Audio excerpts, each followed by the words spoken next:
Istri saya itu saudara hobi lukisan. Setiap kami ke Bali, Bapak Ibu yang kekasih, beberapa kali dia langsung mengajak saya ke tempat tukang lukisan. Waktu saudara membeli lukisan ini, saya tidak mengerti ini apa bentuknya saudara.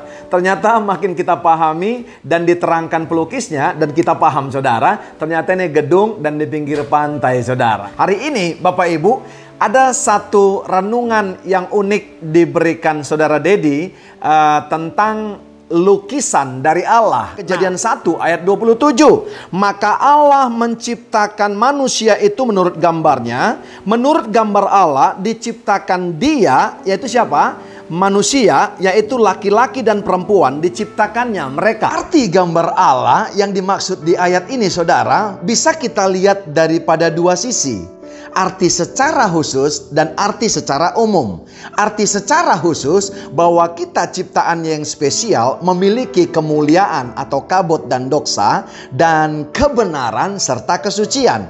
Nah, arti daripada umumnya saudara yaitu adalah segala sifat manusia yang membedakan manusia tersebut daripada makhluk dan ciptaan Allah yang lainnya. Sebab itu waktu dia selesai ciptakan manusia, dia berkata Tov Meot. Artinya apa? Sungguh amat baik. Dari teks aslinya Ibrani dikatakan ada kata Selem Demut, saudaraku yang kekasih. Iya kan?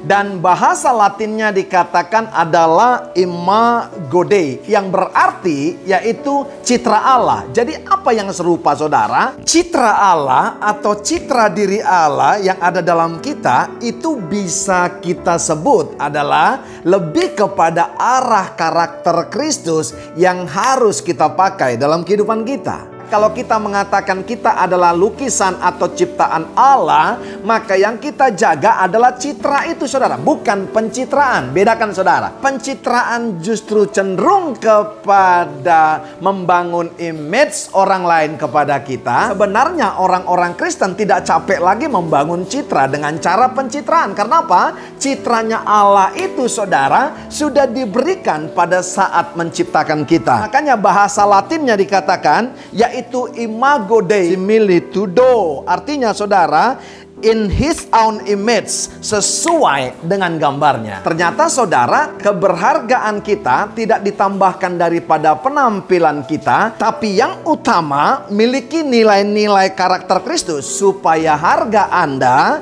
jauh lebih tinggi, ya kan? Engkau yang menjadi laki-laki dan engkau yang menjadi bapak-bapak, mari terus munculkan citra Allah tersebut dalam kehidupanmu supaya engkau menjadi orang yang bernilai dan berharga, dan engkau menjadi pria yang sejati, yang dahsyat seperti Kristus dengan firman-Nya. Demikianlah pria dengan perkataannya. Kalau engkau wanita, engkau ibu-ibu, mari munculkan citra Allah tersebut supaya engkau menjadi wise wife, istri yang bijak, wise woman, wanita yang bijak saudara, maka engkau mempunyai nilai dan keberhargaan yang tinggi. Kalau engkau anak muda yang laki-laki, jadilah anak-anak muda yang tough, yang tangkas dan luar biasa. Kalau engkau wanita-wanita yang masih lajang, jadilah engkau anak-anak muda, wanita yang menjaga kekudusan dan kesucian, maka engkau akan dihargai lawan jenismu. Satu ketika saudara, ada seorang pelukis yang sedang melukis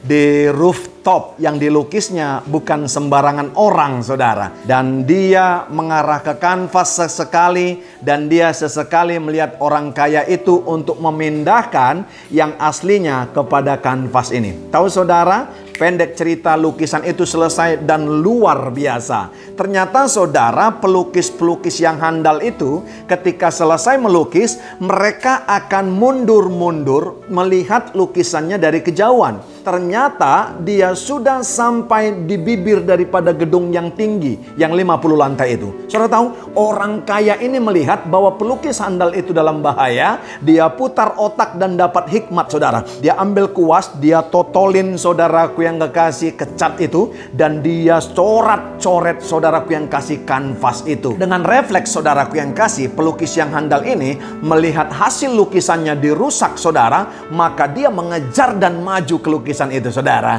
Dan saudara tahu apa yang terjadi? Orang kaya ini menceritakan kepada dia, dan pelukis ini nangis, saudara. Karena apa? Kalau tidak demikian dibuat orang kaya tersebut, maka pelukis yang handal itu sudah jatuh dari lantai 50 ke bawah. Apa yang menjadi pesan moral cerita di atas, saudara? Kalau pelukis itu saja, saudara, waktu lukisannya dirusak, merebut lukisan itu. Apalagi Tuhan, waktu citra Allah yang ada pada kita rusak, waktu kita hamartia dan meleset daripada tujuan ilahi, maka dia juga nangis. Dan saudara, dia ingin merebut kita dan mengembalikan ke jalan yang benar. Kadang-kadang persoalan diluaskan Tuhan dalam kehidupan kita yang adalah lukisan-lukisan dari Allah, supaya kita menjadi orang-orang yang tetap hidup dalam keselamatan. Sebab itu, jaga citra Allah itu bukan pencitraan. Karena apa? Pencitraan adalah murahan. Citra Allah itu adalah harga yang paling mahal dalam kehidupan kita. God bless you.